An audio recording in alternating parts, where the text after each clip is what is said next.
అధ్యక్ష ఈరోజు హైదరాబాద్ చూస్తే ఎంతమంది ముఖ్యమంత్రులు మారారు అధ్యక్ష, కానీ ఎవరు హైదరాబాద్ వ్యతిరేకంగా పనిచేయాలి. కొంచెం స్పీడ్ గా అభివృద్ధి చేయలేకపోయినా హైదరాబాద్ వ్యతిరేకంగా పనిచేయలేదు.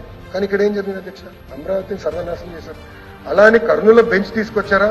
లేదు. అలానే విశాఖపట్నంలో చెక్కునే స్థాయి కంపెనీలు తీసుకొచ్చారా? లేదు. దానివల్ల ఎవరు నష్టపోయారు అధ్యక్ష? నిరుద్యోగ యువకులు పెద్ద ఎత్తున నష్టపోయారు అధ్యక్ష.